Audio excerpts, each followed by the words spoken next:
3 দিনের একতরফা যুদ্ধবিরতি ঘোষণা দিয়েছেন রাশিয়ার প্রেসিডেন্ট ভ্লাদিমির পুতিন।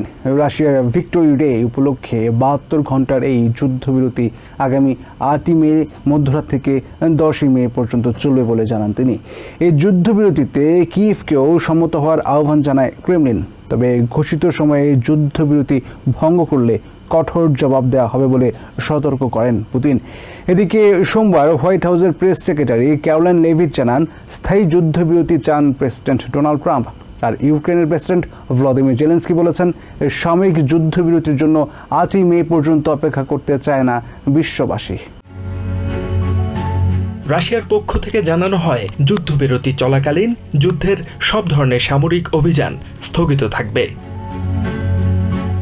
এক বিবৃতিতে ক্রেমলিন জানায়, দ্বিতীয় বিশ্বযুদ্ধে নাৎসি জার্মানির বিরুদ্ধে বিজয়ের ৮০তম বার্ষিকী উপলক্ষেই এই যুদ্ধবিরতি ঘোষণা করা হয়েছে।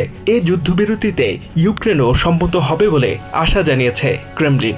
তবে ইউক্রেন যদি যুদ্ধবিরতি লঙ্ঘন করে হামলা চালায়, তাহলে রুশ বাহিনীও কঠোরভাবে এর জবাব দেবে বলেও সতর্ক করেন প্রেসিডেন্ট ভ্লাদিমির পুতিন।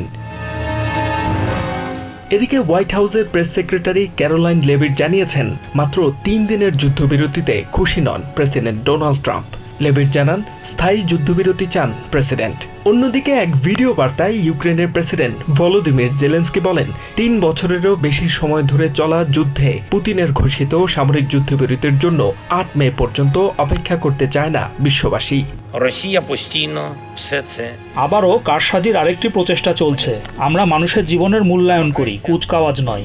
এই কারণে আমরা বিশ্বাস করি, পুরো বিশ্ব বিশ্বাস করে, 8 মে পর্যন্ত অপেক্ষা করার কোনো কারণ নেই। জেলেনস্কি আরও জানান, দুই পক্ষের মধ্যে আলোচনার পর ইউক্রেনের খনিজ সম্পদ উন্নয়নের বিষয়ে আমেরিকার সাথে চুক্তি আরও ন্যায়সঙ্গত হয়ে উঠেছে। এই যে Mataullah, TVN 24 news desk. New York থেকে সম্প্রচারিত TVN 24 টেলিভিশন বিশ্বজুড়ে বাঙালির কণ্ঠস্বর।